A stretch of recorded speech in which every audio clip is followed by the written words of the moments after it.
arguments. Oh, awesome. Yeah. Oh, So that'll you be get some neat. skills, Okay. the whole thing. So it's not just going to be a computer paper. Professor Matt Barrett likes to call it a capstone course because we do the buying and selling of art on the international art market. Yeah, I thought about that. That sounds that, wonderful. and then I'm really we do a excited. unit on protecting cultural, intellectual property. I'm very excited. Good.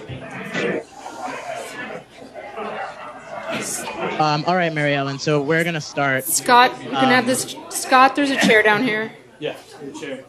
Can I have everyone's attention?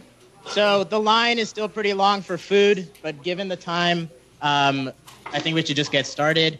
My name is Avi Samarth. I'm a 3L here at the law school. I'm involved in the National Lawyers Guild, which is sponsoring this event, along with a host of other organizations, including APALSA, SALSA, the National Security Group, the library, and probably someone else that I'm forgetting. Muslim Students Association. Thank you, Tasneem.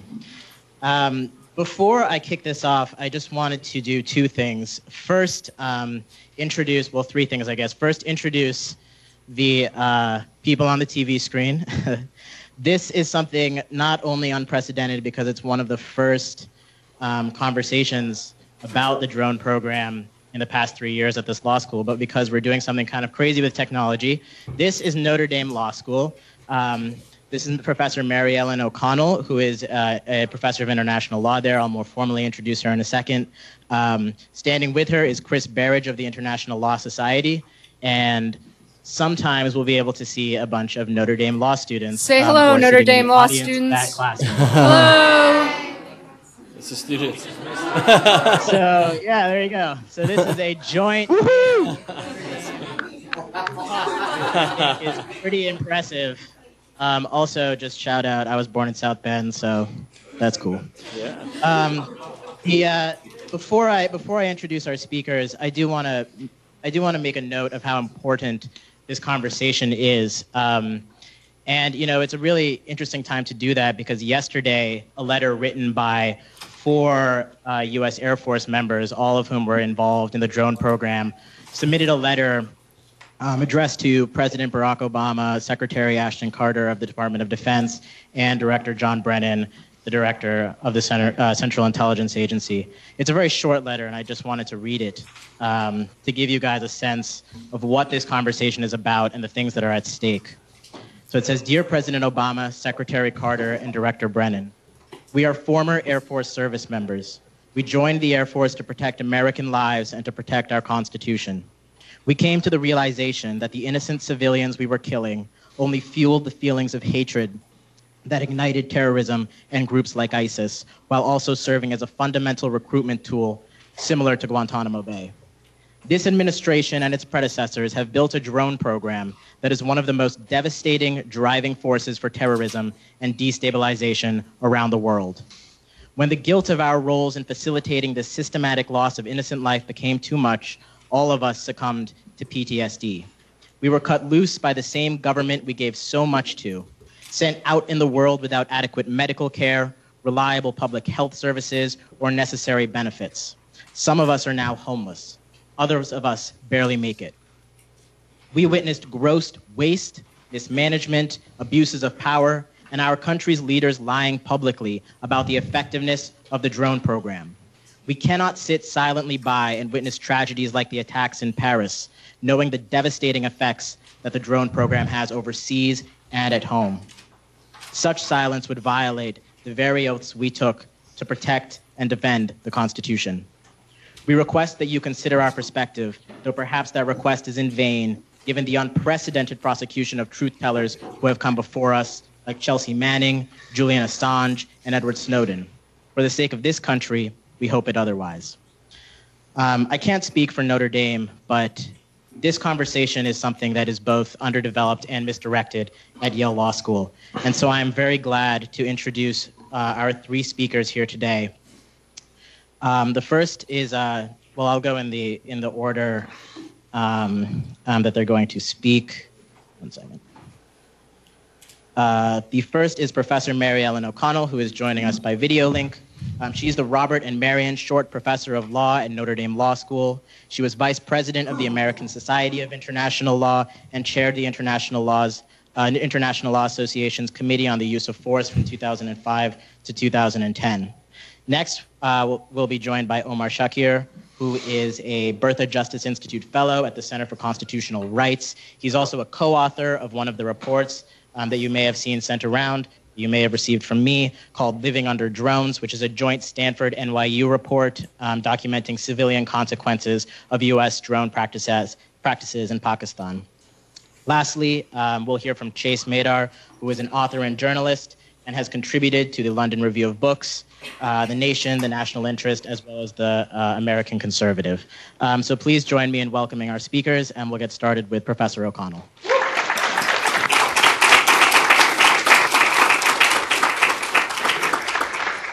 Avi, I want to pay a special compliment to you for organizing this. It wasn't easy. It was a lot of persistence, a lot of effort over a number of months. And when I understand that it was in a context in which this conversation might not be welcome at Yale, I just want to underscore that you're doing a great service for other students and for those 4 pilots that you just quoted. I want to add just 2 small items to the bio you read for me, just to give me some greater credibility, because really compared to those pilots, they are saying exactly what I wanted to say. But I was a professional military educator for the United States Department of Defense based in Germany, and I am married to a combat veteran, a highly decorated United States Army interrogator, and he has endorsed everything that I'm about to say to you. I also want to give a compliment for the title. The title of this set of discussions, The Policy is Killing, is the right title. That's the heart of the matter and what we really need to focus on today. So my thanks to its creators and for everyone, Chris here at Notre Dame and everyone involved in organizing this discussion.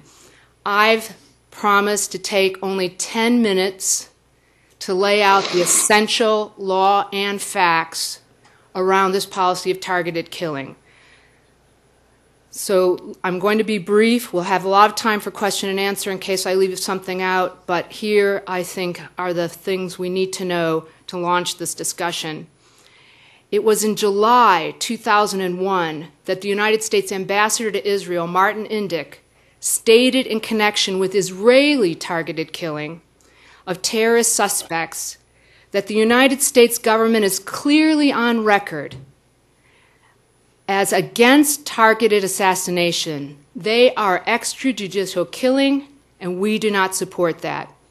In other words, targeted killing is the intentional selection of a known person to execute that person without trial and not under the police right to kill to save a life immediately.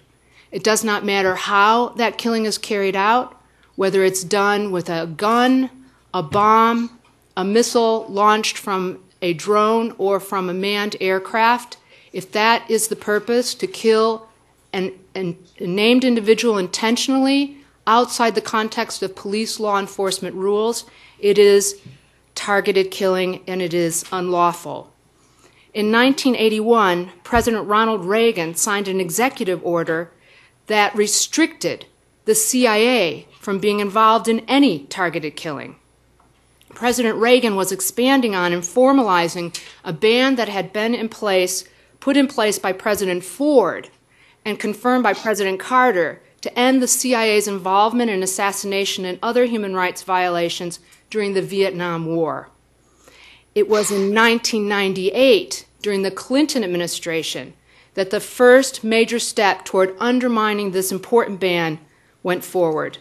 President Clinton authorized the CIA to carry out a covert killing of Osama bin Laden using a newly developed launch vehicle, the Predator drone, to hunt for and find bin Laden in Afghanistan and kill him and any other bystanders with a Hellfire missile.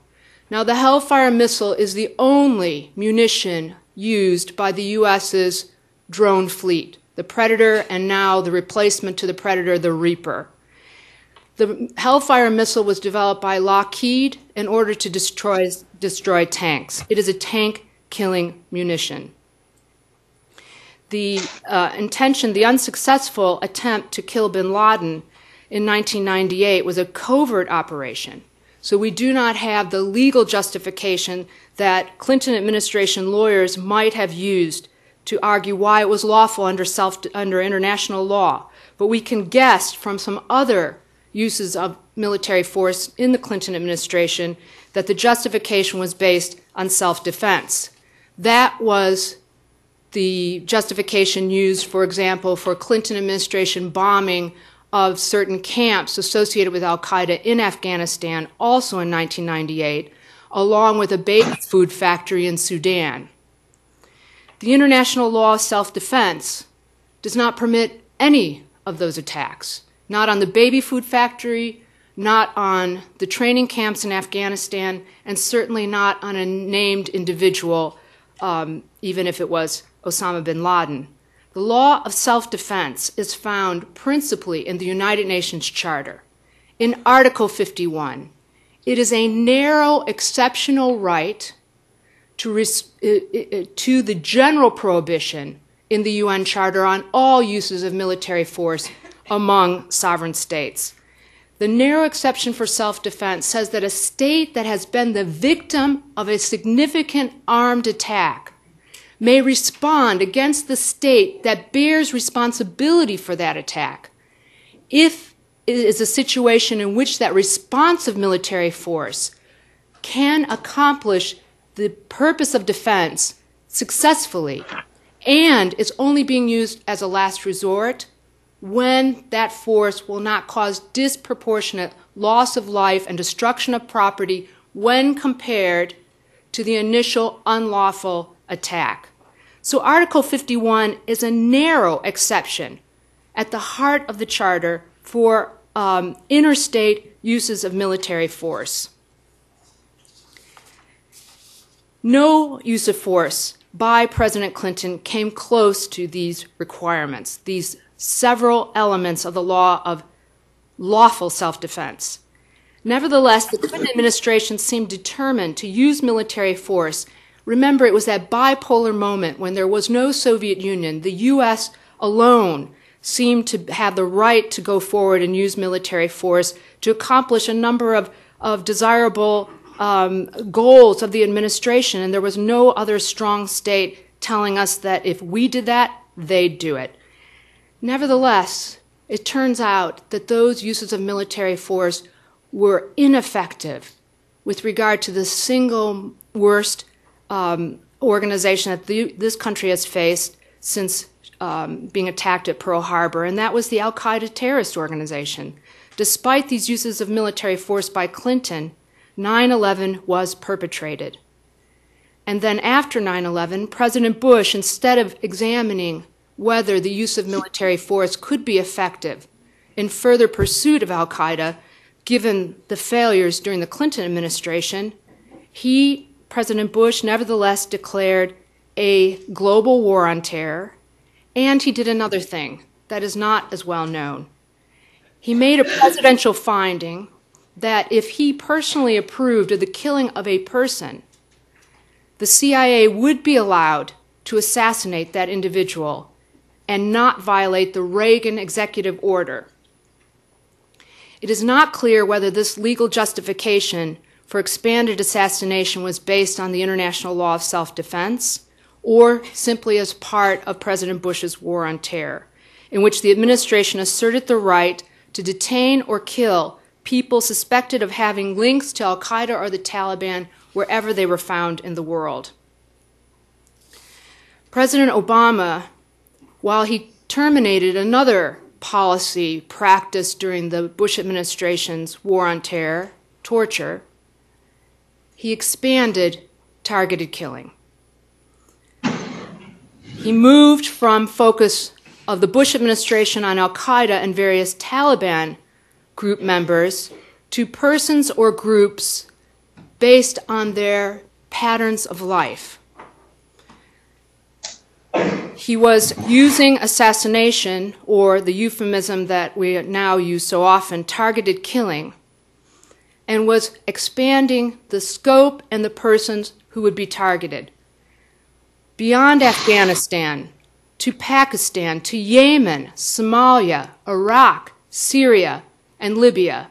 Just 5 days ago, there was another manned aircraft targeted killing in Libya. The methods used have included drone-launched Hellfire missiles, missiles from manned aircraft, and the CIA has used a car bomb. According to the Washington Post, a former U.S. official said the Bush administration relied on a theory of national self-defense to kill a suspected member of Hezbollah with a car bomb, claiming he was a lawful target because he was actively plotting against the United States or its forces in Iraq. Well, you already know from my brief exposition of the law of self-defense that there is no right to kill a person in anticipation that they might do something later. The Charter clearly says if an armed attack occurs, not based on active plotting of an individual with no ties of a legal nature to the territorial state where you're using your military force. Hunting and executing a named individual for past actions is not armed force and self-defense. It is summary execution, which violates the fundamental human rights to life and due process. Now, Professor Coe, in 2010, at a meeting of the American Society of International Law, while I was vice president of that organization, and in the audience, attempted to justify the Obama administration's expansion of targeted killing to all these places and in all these circumstances by citing one particular case from World War II, so a case from before the UN Charter. And that case involved a Japanese general named Yamamoto, who was reputedly the planner of the Pearl Harbor attacks. He was leaving a battlefield by plane. He was tracked, and his plane and he were shot down by U.S. forces. Justice John Paul Stevens was involved in that case as an intelligence officer back in Washington. He has, in recent years, expressed that that was likely an unlawful attack even then. It would clearly be unlawful under international humanitarian law now. The purpose of combat on the battlefield is to oppose and undermine the enemy force. Attacks are lawful under the combatant's privilege against other persons, enemies fighting, engaged in fighting against you. You may attack persons in the status of fighter who is your enemy, and sometimes you happen to know the names of those fighters. So it turns out that you are targeting a person by name, but only because of the status they're in, not because you happen to know their name. If you kill that named person who's commanding the forces and you replace him or her with another person, you're going to kill her too, even if you don't know her name. That is not targeted killing, but that's also not what the U.S. is doing when it has the name of a person, say, Anwar al-Awlaki, who is known to have used propaganda to try to bring recruits to the al-Qaeda movement in Yemen, but is not in a combat status at all. Hunting and killing him when he is not about to kill another person immediately as a past act of revenge is not lawful under international law. It is, again, targeted killing. So Professor Coe's one justifiable example is not appropriate, it's not lawful today, and it cannot justify we only have the count for drone killings. We know up to 5,000 people have been killed with U.S. drone attacks outside armed conflict zones of Afghanistan and Iraq. That includes up to 200 children. We have no idea, and we keep no count of the number of persons killed from manned planes, ship-launched cruise missiles, car bombs, and the like. But I want to just conclude by saying that even if this killing was lawful, and therefore somehow moral, which it is not, as those pilots pointed out, it's highly counterproductive. President Obama said as much back in July.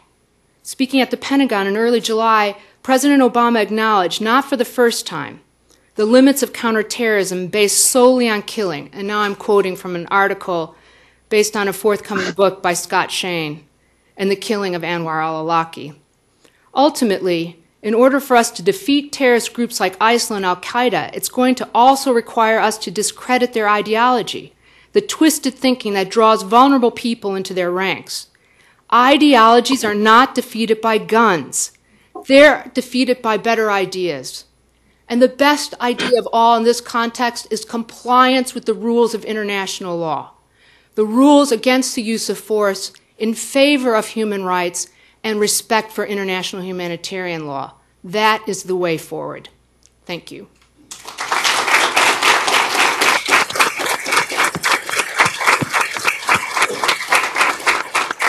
Thanks very much, Professor O'Connell. Next, we're going to hear from Omar Shakir. But before you begin, there are a couple things that I neglected to mention at the beginning of this, logistical things. First, this event is being recorded. So if you're going to ask anything in our Q&A session, it will be recorded. So you should know that. Second, we've reserved this room until 1:30. I know a lot of you probably have class at 1 o'clock. And I think that the speaking will probably take us close till then, but we'll be here for a half hour for questions and would appreciate and would love to have you stay and ask questions. Omar. Thank you. I just want to echo what Marion said and thank Avi, Chris, all the co-sponsors, Notre Dame, Yale, for their efforts to make this happen and to host this really important conversation. I think one of the defining characteristics of the so-called war on terror has been the extent to which it's been waged in the shadows, without transparency, without accountability. And conversations like this, particularly at a place like Yale, at a place like Notre Dame, are really important to shine light on the program and to really push us to think not only as lawyers about the law, but as human beings and concerned citizens to think about what these practices mean. I think Mary Ellen did a really wonderful job of laying out the legal framework. Obviously, for those that have studied these issues, there's so much nuance and complexity that can't be captured in 10 minutes, and hopefully in Q&A we can get into some of that. But I actually wanted to start moving the conversation a little bit away from the law and talk about more the ways in which drones in particular, but killing practices more generally in places like Yemen and Pakistan affect the communities that are affected by them. I think one of the other defining characteristics of the conversation in the U.S., to the extent it has happened, it's been a lot about this question of, are you killing civilians, between quotes, or militants, between quotes? Or, you know, is it counterproductive? Is it effective as a strategy? But one thing that's been missing in the narrative really is the voices of people and communities that are affected by these practices. So what I'm going to try and do in my 10 minutes is to sort of amplify those voices, because I think they're a very important part of the conversation. Obviously, it's a tall task to do in 10 minutes, so I'm going to focus on the research that I've done as a member of the Stanford Human Rights Clinic with NYU, and do on our work for the Living Under Drones report. But I'll try and, I've worked a little bit on this issue in Yemen and other contexts and have followed it elsewhere to speak about those. And again, we can get more in Q&A. So just a bit of methodology about the Living Under Drones report that Avi mentioned in the introduction. It was a year-long research project undertaken by faculty, students, staff at NYU and Stanford. We began this research against the backdrop of John Brennan's pronouncement that no civilians have been killed in U.S. Drone strikes, and the backdrop of really no public acknowledgement of the program at the time. This was in 2012 when we began the research. We undertook 2 trips to Pakistan. We interviewed 130 people, a range of stakeholders, including 69 individuals who were either victims of drone strikes or who live in communities where drones are present. Again, we weren't able to actually go to the federally administered tribal areas to North Waziristan, which has been in large part the epicenter in Pakistan of the drone campaign, but we were able to arrange to meet them in other locations. We also reviewed physical evidence in a range of other sources. Obviously, it's very difficult, as somebody who's done human rights fact-finding in different contexts, to research this issue when there's very little official information, when you can't go to the actual site, when there's retribution taken against people that speak out. But I'll talk a little bit about some of what we found. I think first, the obvious point to make, and again, it's sort of sad that we're still making this point in November 2015, is that drones, the narrative of drones being surgically precise weapons that only attack their intended targets and nobody else is not accurate. And I thought I would just take a minute to explain why I think this conversation in the United States in particular has been so divorced from the reality of what we see on the ground. I think the first reason has to do with the terminology. The term militant, as the law students here know, is not a legal term. It's not one that has any meaning in international humanitarian, international human rights law. The term is never defined in the reporting or discussion about strikes. It does not distinguish between folks that may be high-level operational members of groups like Al-Qaeda or the Taliban, or individuals that may be cooks for brigades that are affiliated with these units. And even the way this administration, as we've known from leaks that have come out over the years, including sort of the leak in 2013 that the New York Times reported on, and some of the reporting that The Intercept has put out recently, that the Obama administration considers any military-age male in a combat zone presumptively to be a militant, absent evidence after the fact that they actually weren't, when they don't actually conduct investigations. Given that that's the framework for which this administration considers militancy, should raise questions about the term. In addition, the sourcing is incredibly problematic around this issue. Most of the reporting around killing operations involve anonymous government sources. Even the New America Foundation's data index around the results of drone strikes, 88% of the data we reviewed from the year 2012 in our report, relied on sourcing that was tied back to an anonymous government official. These strikes often take place in pretty remote areas, and there isn't follow-up investigations or on-the-ground reporting. There's significant pressure put on those individuals on the ground that try and convey the reality of what's happening. And of course, there's no updating or investigations. The most accurate data source for the number of strikes and people killed in strikes, according to our research, was the Bureau of Investigative Journalism, which was a source from Marion statistics. But just to give you a sense, in Pakistan alone, there have been 421 strikes just by drone, just by that particular weapon, not including all the other types of weapon systems. According to their statistics, between just in Pakistan, 2,489 and 3,989 individuals have been killed in strikes. By their terminology, 423 to 965 civilians, 172 to 207 children. And of course, we now know that killing operations are taking place in many, many other countries, Yemen, Somalia being among the most targeted, at least 122 strikes just in Yemen and Somalia alone. That doesn't include Syria, Iraq, North Africa, Sub-Saharan Africa, everywhere else we're now seeing strikes.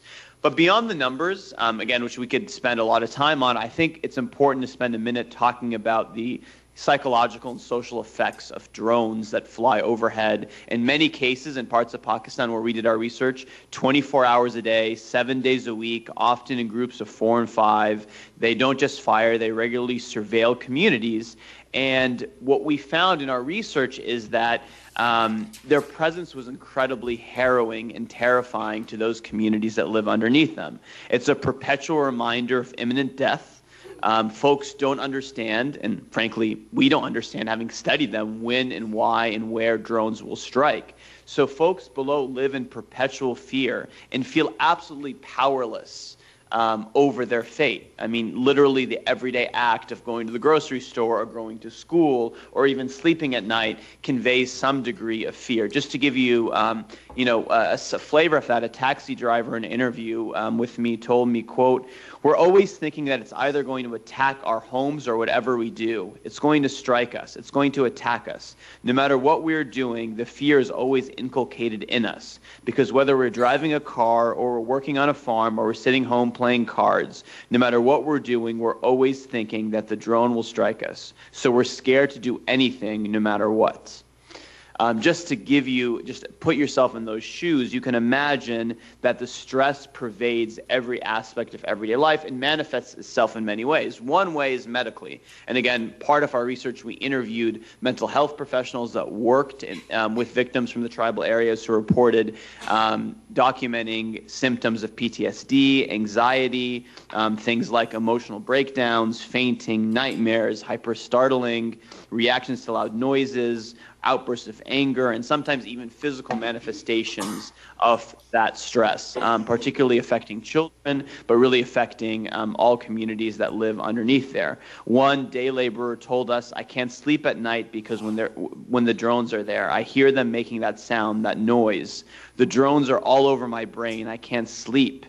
When I hear the drones making that sound, I just turn on the light and sit there looking at the light. Whenever the drones are hovering over us, it makes us so scared." A father of 3 told us, "Drones are always on my mind. It makes it difficult to sleep. They're like a mosquito. Even when you don't see them, you can hear them. You know they're there."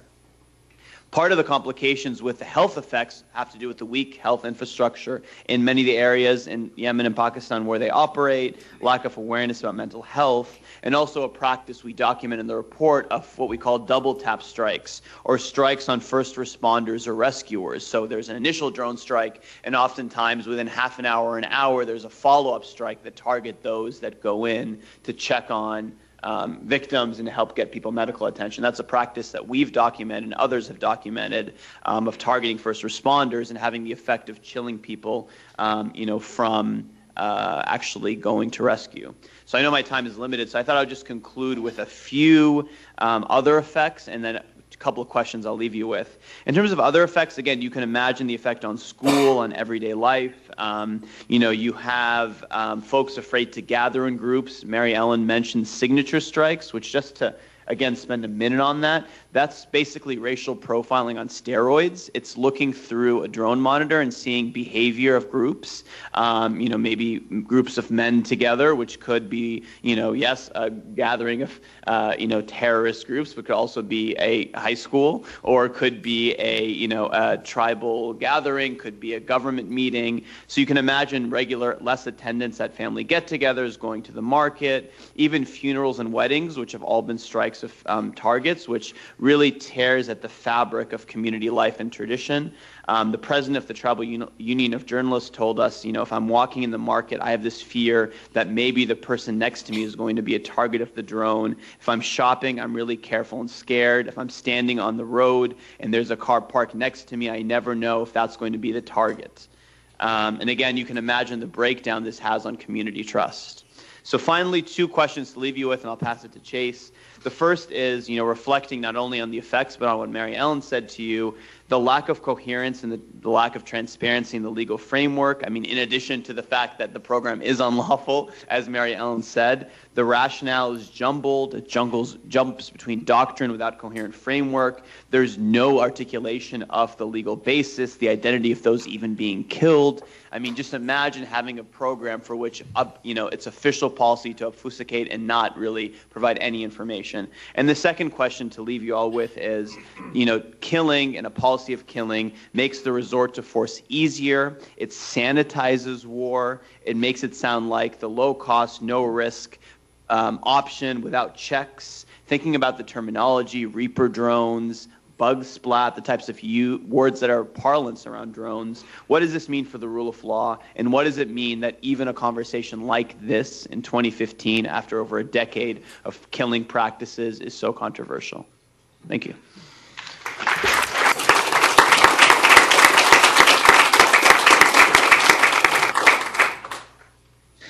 All right, thank you so much, Avi, for your great logistical achievement of getting this all together, getting us all together here in New Haven and from South Bend. Thanks to the National Lawyers Guild chapter here and to all the other sponsoring organizations, and thanks all of you both here and at Notre Dame for coming today and listening in on this important subject. I want to start by emphasizing one point that's been made by the letter from the 4 Air Force veterans that just broke yesterday in The Guardian. It's often assumed that the drone strike program is unequivocally wonderful for American security, even if it might have some moral and legal problems. Although I certainly agree with the moral and legal problems that Mary Ellen and Omar have done a stellar job covering briskly, which I appreciate, over the past 20 minutes, I think we need to assault the lazy assumption that drone strikes are a net benefit for American security. And there is a growing number of skeptics within the military intelligentsia in the United States who are drone skeptics and even drone atheists. Not just these 4 Air Force veterans, but General Mike Flynn, who just retired and stepped down from leading the Defense Intelligence Agency and gave a blistering interview to The Intercept not long ago, and he considers drones to be a tool of terror creation. Professor James A. Russell at one of the service academies, the Naval Postgraduate School in Monterey, calls drones a tactic in search of a strategy. Rex Rivolo of the Institute for Defense Analysis, that's the Pentagon's in-house think tank. The idea that these are a net benefit for American security is coming under increasing fire within the military. And I think that's a literature and a discourse that all of us, whether we're lawyers or not, should be familiar with, because military violence is much more than a matter of law. But when it comes to drone assassinations and other forms of lethal violence, humanitarian angels are rushing in where retired generals fear to tread. And that brings us to the matter today of Harold Coe and what Newsweek magazine called, without any irony or scare quotes, the human rights approach to drones. Something that would have been shocking 10 years ago and utterly unthinkable 20 or 30 years ago. The human rights movement began as a way to free prisoners of conscience in authoritarian states on both sides of the Iron Curtain. The idea that human rights is a new technique for military power is something we need to take a very hard look at. And it's not just Harold Coe and drone strikes or Harold Coe in the Libya war. Professor Coe did a fine job of shredding his own good publishing record on the War Powers Act to smooth the way for the Libya war. It was called a kinetic military action. I think that's one of the new euphemisms for war. But it's also other grandees in the human rights industry. For instance, Sarah Sewell, former director of the Carr Center for Human Rights at Harvard, is a co-author of the U.S. military's Field Manual for Counterinsurgency Warfare, to which she supplied an introduction boasting about this new pacification technique's fidelity to human rights principles. Okay. It's Samantha Power, the self-titled genocide chick, also a former director of the Carr Center at Harvard, who, among other things, has written op-eds thinking of newer ways to twist the arms of allies so they can feed more troops into the Afghan war, which is not a Peace Corps project, by the way. And she was also a major booster of the Libya war inside the Obama administration and was pushing for a Syria intervention in 2012. It's Michael Posner, founder of the Lawyers Committee for Human Rights First, going to work at the U.S. State Department as Assistant Secretary of State for Human Rights and Labor, saying that his first task was to bury the Goldstone report on Operation Cast Lead, the Israeli assault on Gaza in 2008-2009. And outside of the United States, you have Michael Ignatieff, leading publicist and campaigner for human rights in the 80s and 90s, supporting the U.S. invasion of Iraq in the name of human rights, going on later to lead the Liberal Party in Canada. Bernard-Henri Lévy, the inescapable publicist of La Pensée Unique of liberal rights in France, also a leading campaigner for the Libya war in the name of human rights. It's not just the grandees of the human rights industry, but it's also many important human rights institutions. Take Human Rights Watch. They have an official policy of not weighing in on questions of jus ad bellum. That's the fancy term for whether or not you're going to wage war, but only weighing in on questions of how war is waged, violations of jus in bello or its synonym, international humanitarian law. But in fact, Human Rights Watch has violated their own stated policy on numerous occasions, publicly endorsing wars with greater and greater frequency, starting with the humanitarian war on Somalia in 1992, which led to the resignation of 2 Africa researchers there, public support for the war, the bombing of Belgrade over Kosovo in 1999. And not only did Human Rights Watch support the UN resolution for Western intervention in Libya, but shortly afterwards, one of their Africa researchers, Corinne Dufka, published that she wanted, quote, nothing less than the same type of unified and decisive action in the Côte d'Ivoire that the UN Security Council has brought to bear in Libya. And if Human Rights Watch has been letting it all hang out when it comes to endorsing various wars, they've been rather tight-lipped when it comes to criticizing wars. When it came to the invasion of Iraq in 2003, they limited themselves to a demure press announcement that they did not consider that the invasion to be a humanitarian intervention. Amnesty International has a better record, but they too have also, on occasion, endorsed warfare. The U.S. branch of Amnesty staged what was essentially a counter-demonstration in favor of the Afghan war at the NATO summit meeting in Chicago in 2012. As thousands of anti-war protesters took to the streets, you had Amnesty International hosting a panel with members of the Obama administration, plumping for the war, and Madeleine Albright as well. This would have been shocking a generation ago that Amnesty International would be put to such a use. Now, to be fair, Amnesty has published scathing reports about violations of how war should be waged and conducted. But we should be aware that the question of how U.S. and its allies are waging various wars is very different from whether or not they should be waging them in the first place. And I think many humanitarian lawyers, whether in the human rights industry or elsewhere, have convinced themselves that with enough law and lawyers and human rightsy things, war can be sterilized into a surgical instrument and be made painless and clean. And I think that's really a fantasy. And that's a large part of why so many human rights luminaries have acquiesced so easily to the use of military violence. Now, defenders of Harold Koh's rationale for drone strikes and similar incidences will point out that, hey, be fair, these people are doing the best they can to make war more moral, to save the lives of civilians, to prevent suffering. And that's an argument worth hearing out and listening to. But I think if we look closely at what the real function of human rights lawyers and humanitarian law in war is, it's really not there to restrain and soften war, but just to provide a license for it, to provide a kind of humanitarian window dressing. Let me read you a little bit from an insider journalist account of the White House drone policy by journalist Daniel Kleidman, and you'll see what I mean. Koh began lobbying Secretary Clinton and the White House to let him make a speech in defense of targeted killing. The White House saw an upside in making Koh the unlikely face of the CIA's drone program. It was a Nixon goes to China play. It would give the president cover with both the human rights community and America's allies.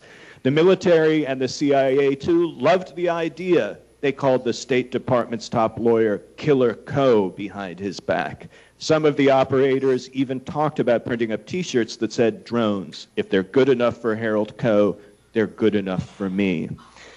And that, I think, goes to the true function of international humanitarian law. If IHL is not particularly effective as a check on military violence, it certainly does provide effective window dressing. And I think we would do well to look at humanitarian lawyers and their role in various wars as that of hood ornaments on Hellfire missiles or maybe teardrop tattoos. This isn't an entirely new phenomenon, not in general and not here at Yale Law School. If we look back to 1901, when the United States was waging a counterinsurgency war in the Philippines, you have Brigadier General Frederick Funston capturing Filipino insurgent leader Emilio Aguinaldo by use of a ruse that was, by most interpretations, totally illegal under the laws of war. He had American soldiers and their adjuncts dress up as insurgents as a way to lure Aguinaldo into a trap and then to capture him. and that's seen widely as perfidious and very much against even the Lieber Code, the governing body of work for American laws of war at the time. Now, President Teddy Roosevelt wanted to put a legal happy face on this, so he calls up his friendly acquaintance, Theodore Woolsey, a professor of international law here at Yale, and asks for a legal justification. And guess what? He got one. Professor Woolsey's legal rationale, which was widely shared, and the consensus view at the time was that savages, which is how people more candidly used to call unprivileged, non-uniformed combatants, really weren't entitled to the protections of the laws of war in the first place. And I think we need to see the continuity between that kind of law of war and the kind we have today, even though there may be more euphemisms involved. And that ultimately is the role of lawyers in war. It's not guiding the action. You know, law is a high-status profession, especially with people from elite law schools like Yale. And it's very easy for lawyers to think that they're at the center of the action and really seated at the same table as the generals and the political leaders who are calling the shots. But I think it would be more accurate to look at humanitarian law and the laws of war as kind of a minor branch of military logistics and increasingly a major branch of PR, a way that governments sell law or war to the public by claiming how clean and lawful they are. And that far from being at the front of the campaign, lawyers are trailing after, along with the scullions, the stable boys, and other kinds of workers.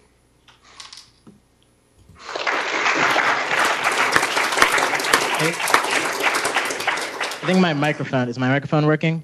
Okay, so it's 1 o'clock. Obviously, if you haven't realized, this conversation, the substance of the conversation is something very different than what usually exists around the drone program here at the law school. And so I would encourage you guys to stay, if you can, until 1:30 and engage with these speakers, ask them the tough questions, and try to figure out, you know, what you think about this issue. Avi, can you, after you call on somebody at the Yale audience, can I recognize somebody here and we'll put the cameras on our students? Is that possible? Absolutely. Okay. Absolutely, and we'll go back and forth. Great. You know, one thing I did just want to highlight, though, is the gist of what Chase was saying. And there's a reason why this event is not just called "The Policy is Killing Drone Strikes." It's called "The Policy is Killing Human Rights and Drone Strikes," because human rights and human rights law have played a very strong role in the legitimation of the killing policy. You know, we've done a lot of really great things for ourselves in the West. We have really good education for ourselves. We have really good medical care for ourselves. We have really good infrastructure for ourselves. The places that are targeted by this program don't. Amrit Singh, who is one of the greatest human rights lawyers of the past several decades, she was one of the people who figured out that torture was happening in the early 2000s, went to Yemen and interviewed several people who were living under drones in that context. One person she quoted in her report said something that I think was really strong. He said, "Our villages are poor. We don't have education, no hospitals, no roads, nor any services. Of all the progress and advances in the modern world, only these deadly missiles have reached us." So I think it's really important to keep all of these facets in mind when we think about this policy. The law, the civilian or personal consequences of this program, and also the effects that we have in this law school and in other law schools around the country in how we talk about and operationalize and act on a day-to-day basis with the people who legitimated and justified and executed this program. With that, I'll open it up to questions. There's a microphone there, and I can also pass this. If you could go up to the microphone, that'd be great. Because otherwise, I guess the guys at Notre Dame can't hear you. And Mary Ellen, if it's okay, we'll start with someone from Yale and then go to Notre Dame. Absolutely. Thanks for being here. I just want to preface my questions with the following statements, just to sort of set out that am on common ground with you guys on a lot of points, but I have some questions about what you said about the law. So in terms of common ground, I completely agree that I think there's a lot of disconcerting evidence that the United States is not complying with the law of armed conflict or with the additional restrictions placed on the use of targeted killing by the May 2013 presidential policy guidance in terms of the requirements that the combatant pose an imminent threat and that capture not be feasible. So I think we're on common ground there. I also think I'm on common ground with you in terms of the cost of drone strikes far outweighing their benefits. But I think one of the weaknesses of this panel is that there has been no counterpoint on some of the legal arguments that have been made. Attorney Shakir, you said there's been no articulation of the legal basis. I mean, if anything, the Obama administration has tried very hard with a series of administration speeches to give a legal basis. You might disagree, but they have tried. So I have 4 questions regarding the law. Only 4? So first, Professor O'Connell, with respect to the operation against Imad Mughniya in Damascus in 2008 and the operation against Anwar al-Awlaki in Yemen in 2011, you sort of seem to state that they pose no imminent threat and that they didn't have the status of a combatant under the law of armed conflict. But the administration has put, well, both the Bush administration for Mughniya and the Obama administration for al-Awlaki have said that they were clearly combatants. Mughniya was a high-level Hezbollah operative, chief of external operations, very involved in an attack on U.S. forces in Karbala in January 2007. Al-Awlaki was the chief of external operations for HUAP. So what are your arguments that they were not actually combatants? That's the first question. Second question is, what should be the geographic reach of the 2001 authorization for the use of military force, and perhaps with respect to Mughniya, the geographic reach of the 2002 Iraq War resolution? Third question is... Why don't we take those 2 questions, and because there's plenty there, and there are a lot of people in both rooms who want to answer. Those are great questions. And maybe if we have time to come back to your other 2, that would give other people a chance. Is that fair? Sure. I just want to get to the 4th question because this ultimately all rests on whether we're actually at war. If we are at war, I think the Obama administration has a very persuasive case for targeted killing. So what are your arguments that we aren't at war? I was actually going to address that in discussing who has the status of combatants. Okay, and I want to preface this by saying, in connection to Chase's comments and the role of individuals in this context, he talked about one case from 1901, but this is an ongoing issue, especially for government lawyers, in terms of their professional responsibility and taking international law seriously.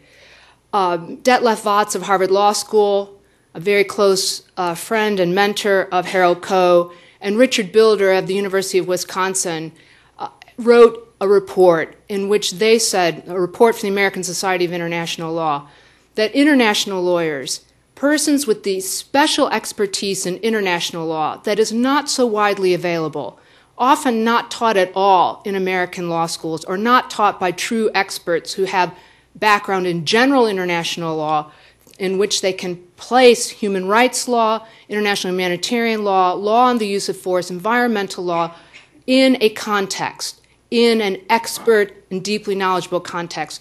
Those of us who have that knowledge have a particular professional responsibility to advise governments accurately, not in terms of what they want to hear, not in terms of clever arguments that will provide legal cover for torture or illegal capture or illegal killing.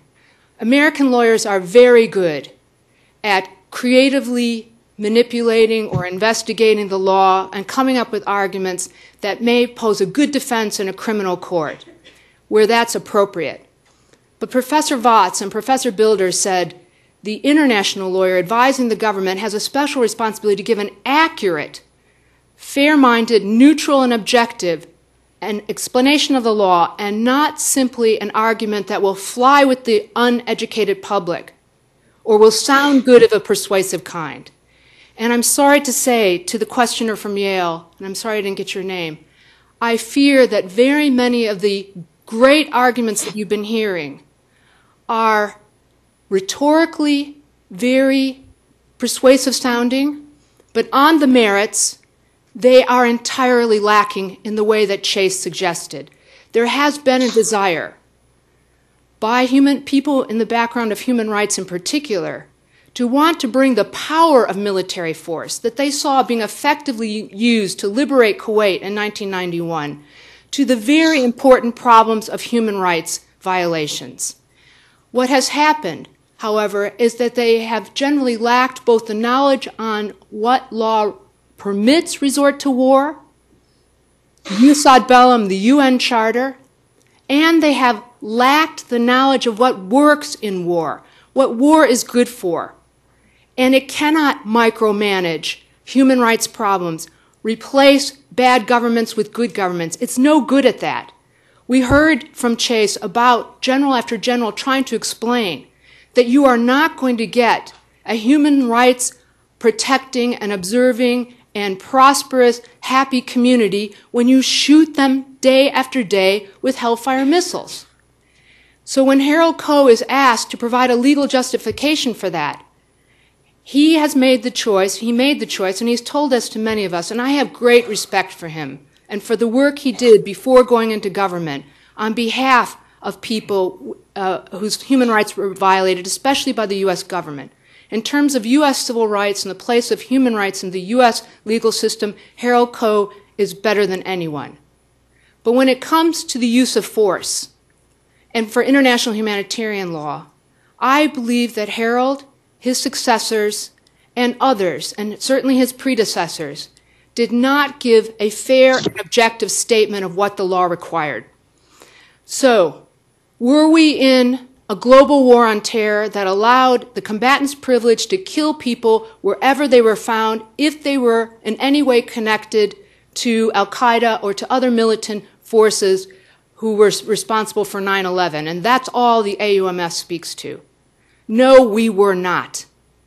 I chaired a committee for 5 years that included 18 of the world's greatest international lawyers, specialists on the law on resort to force. 18 from 15 countries, all 5 populated continents, experts in the jus ad bellum, none beholden to a government. Our work over 5 years, looking at all the sources, showed without a doubt, and our final report was available in 2010, our preliminary report in 2008. It's dismissed by the Justice Department's inexpert justification for the killing of Anwar al-Awlaki. Dismissed. In fact, my whole committee is not even cited. Only I am. And it says, well, Professor O'Connell is the lone voice who thinks that people outside of an armed conflict zone are not combatants. Really?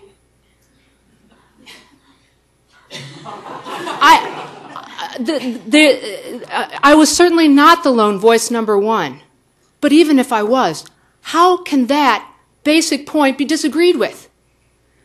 Under international law, the only place that the United States was involved in armed conflict was in Afghanistan after 9/11 and in Iraq, because those were places where there was organized armed groups engaged in committed fighting of a certain duration.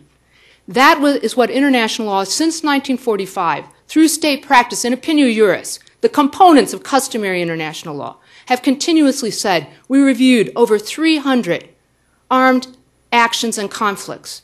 We looked in detail at 72, and we were confident that that's what international law requires. There was no armed conflict going on in Yemen in 2002 when the United States fired a missile at 6 people, including a 23-year-old American who had been involved in no fighting. That was not an armed conflict situation. Those individuals were not combatants. They were criminal suspects. In fact, one of them had been in prison, but when the United States took its eye off Yemen so we could start fomenting a war in Iraq, again, totally unlawfully, although justified by the lawyers working in the legal advisor's office, because they wanted to give an argument that their politicians, their political leaders wanted, and we have to save it for another day, what has come to professional responsibility. That's the kind of advice that's given instead of the straight up advice, which is that war was unlawful. We killed those 6 people, and we started a policy that finally reached to specialized legal advice where we can kill an American suspected only of fomenting propaganda. We don't even know if Anwar al-Awlaki knew how to fire a gun. That was an extrajudicial killing.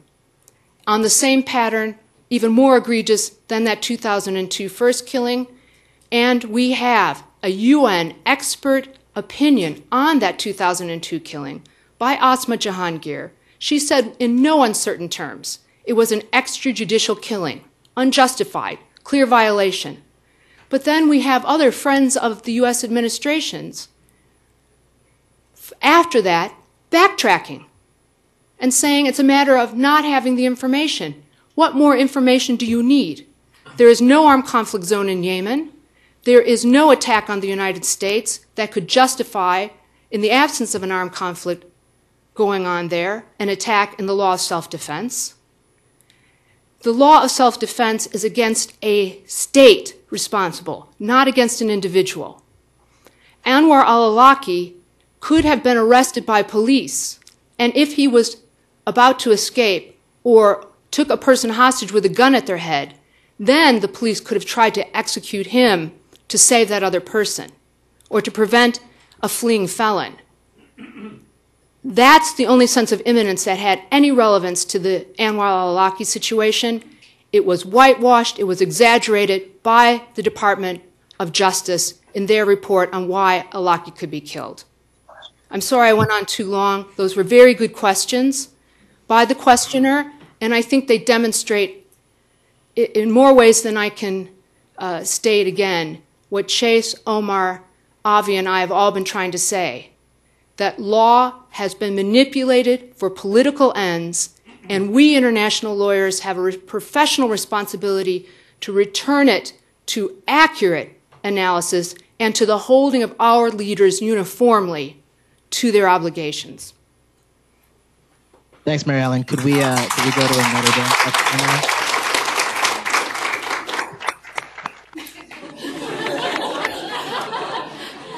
So can we have a question from Notre Dame?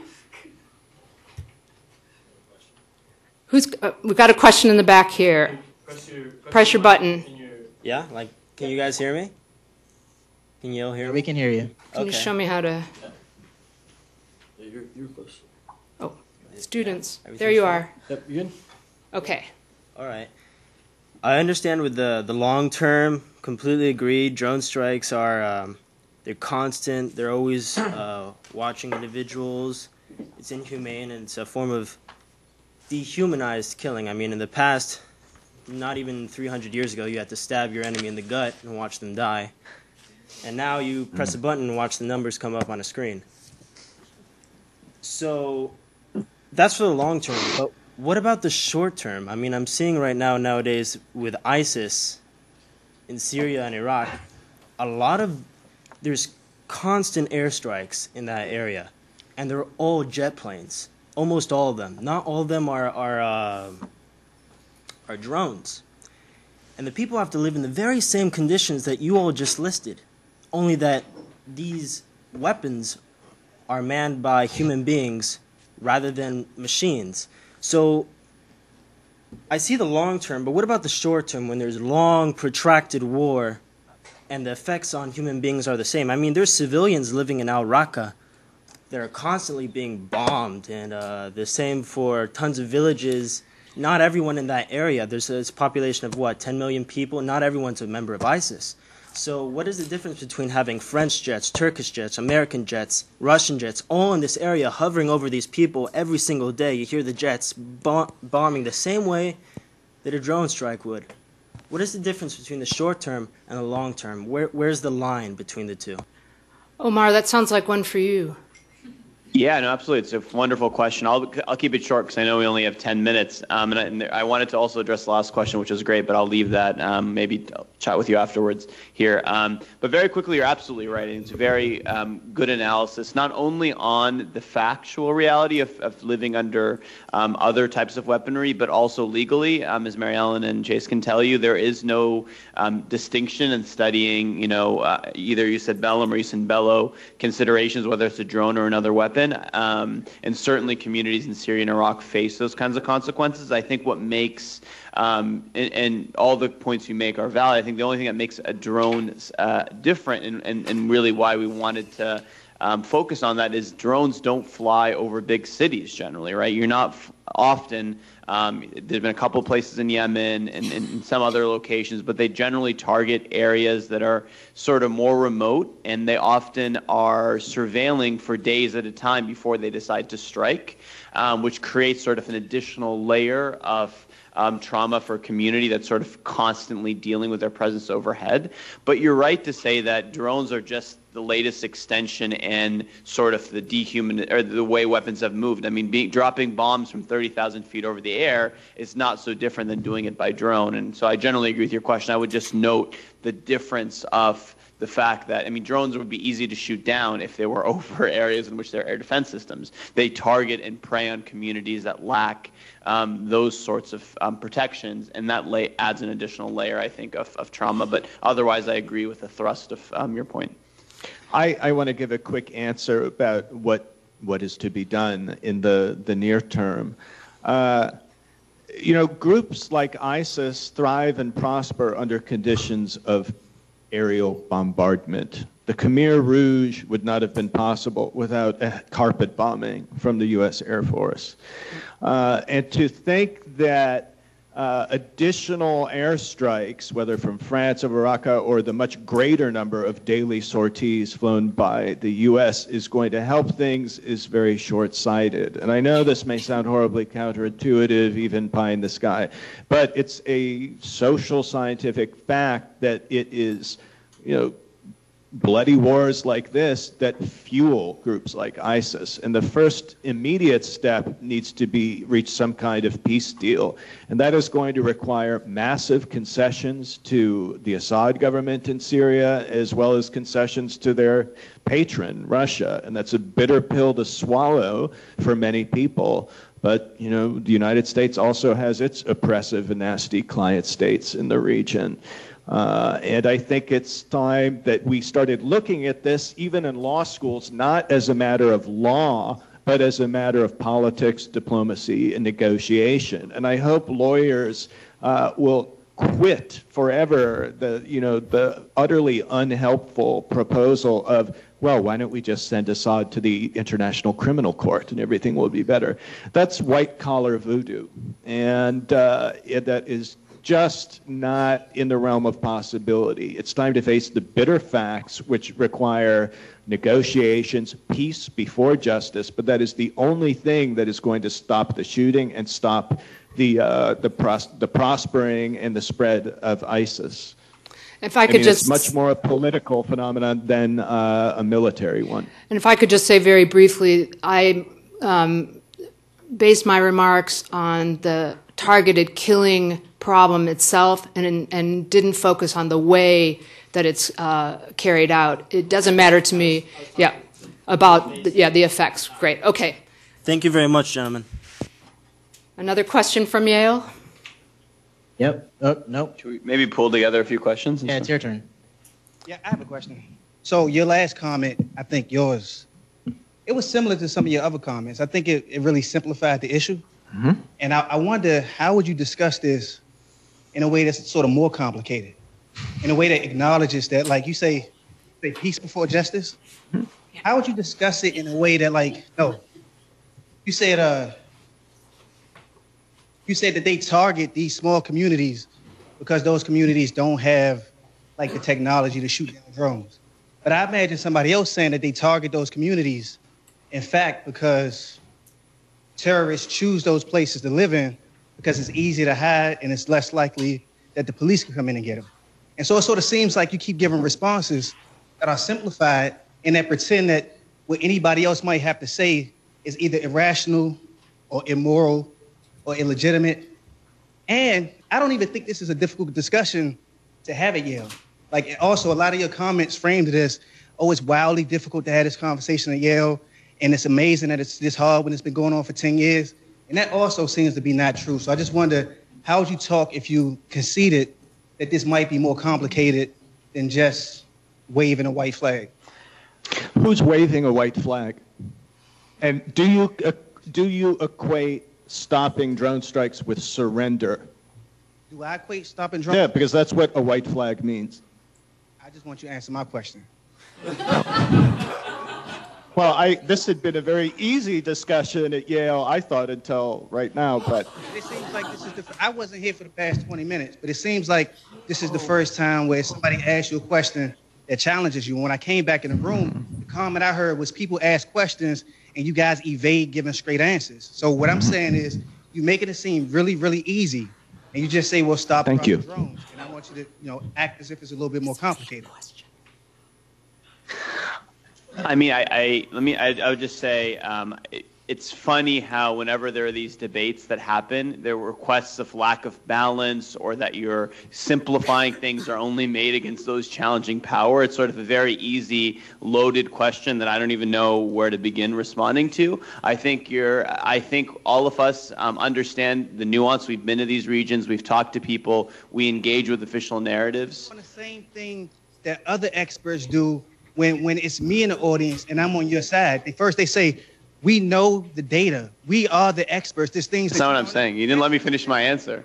You didn't let me finish my answer. Whatever. You say that you've been to the region and you've been on the ground, and I'm trying to simplify it. No, I'm trying to tell you that the purpose of this conversation, and hour and a half, it's difficult to cover every perspective. These are, I think, you don't hear voices from communities that are affected, and I'm here to present a perspective, and we're here to field questions and answer them. I just don't understand what your question is, other than saying, can you make things more complicated? And we tried very much to convey to you a nuanced picture. So I think it was very specific, right? Let me try to be more specific. Could we? We have a questioner here at Notre Dame too, and since we're running short of time. I think we'd all like to get one more question in. We appreciate the sense that Chase's remedy, peace before justice, is extremely difficult. And we're not underplaying that. We do wish you had been here from the very beginning, because I think we've had quite a nuanced conversation making... I stepped out for 10 minutes. I'm sorry. I heard you say you only got. I heard you say you missed the first 20 minutes. Okay, but we do have a whole classroom here, and if we could we have Sohair from Palestine, and she would like to raise a question too. So if we could have that indulgence before we run out of time, thank you. Thank you all. Just a note: we are here. Like always when we are engaged in this kind of conversation about the war on terror, the question is always how to manage these wars and how to obey the humanitarian law. And for me, this is I cannot deal with it before answering the prior question to how to manage wars, why these wars were created. Exactly. And if we want to talk about Taliban, let's talk about Taliban. If we go to the history of Afghanistan, we are great in creating, not we, I don't create it, but this kind of dichotomy. These people who live under terror, and we are the West. And we try to stop this terror from reaching us. And terror is a question of what is reaching the West and what is happening in the US or in France. And we're not asking what kind of terror people that are living under terror in these areas is going on, and who created this unlivable condition for these communities. If we go to the history, Taliban or the fighters of Taliban before Taliban was created were used against Russia in Afghanistan. And before then suddenly, it was the British. When we're done with this interest of the US, they're attacking us, they're creating war or whatever. Now they're the target of us, and we think, how are we going to fight them in Afghanistan? And now we're using another groups that also are imposing terror on people, but we don't care because now they support us. And if we look at the Iraqi war was not it used discourse of human rights, but we all know or not all, but some know why this discourse was used, especially against this regime, while the U.S. is funding other regimes that are imposing dictatorships and horrible conditions on people in other Arab countries. And suddenly these people are good, these are not good. I think the question is not whether these regimes are violating human rights. It's a question what is good for the U.S. interest, and here I'm talking about economic interest or other interest of control. So for me, I think that what we have to deal here is that the question is not like you go to war in Iraq and now you're saying how are we going to deal with targeting leaders of people that are, some of them are terrorists, I understand, but some of them maybe are just struggling about the occupation that you created in Iraq or other regions. For me, this is not an acceptable question at all.